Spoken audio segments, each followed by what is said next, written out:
انا كأب لا، انما تتبسط في الشارع عادي.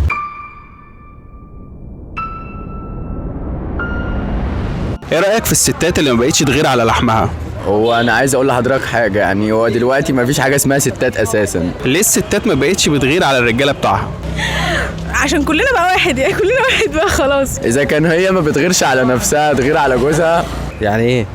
يعني تصحى الصبح الست تلاقي جوزها مثلا نازل لابس شورت على فكره شفت ولد قبل كده لابس خلخال يعني، او لابس بادي مثلا ضيق على جسمه، فالبنات هتتحرش بيه. ما فيش راجل يلبس محزق وقصير. طالما في بيته عادي. في كلمه راجل. لا، ما هو هينزل الشارع. لا في الشارع دي حاجه تانية، يبقى راجل مهزأ. انتوا بقى اللي المفروض تاخدوا بالكم الولاد لابسين ايه، فتبتدوا تنتقدوهم. يعني انتقد ايه بقى؟ المفروض بقى ساعتها مامته هي بقى اللي تقول له كده يا ابني غلط ما ينفعش، او اخته ممكن يكون لابس على السلم مثلا فمامته ما شافتوش مثلا، يبقى نازل مثلا بالعبايه وينزل تحت يقلعها.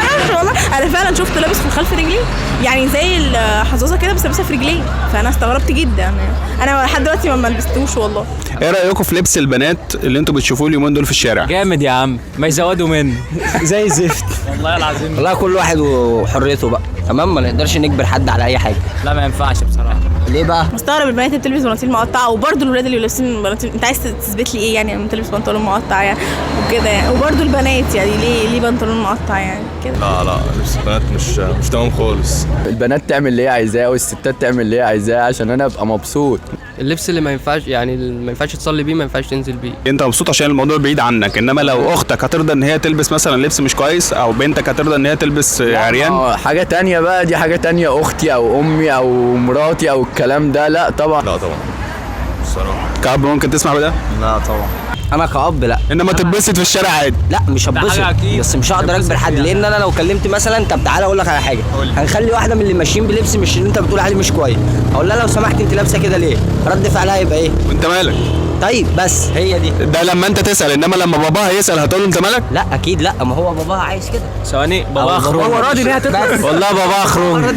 يعني انت تتفرج انت عادي، انما امك واختك لا.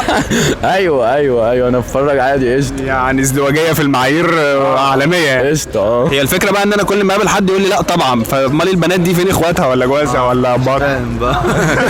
الفكره برضه يعني هو في البيت بتبقى في شخصيه وفي الشارع شخصيه، يعني حتى انا كده.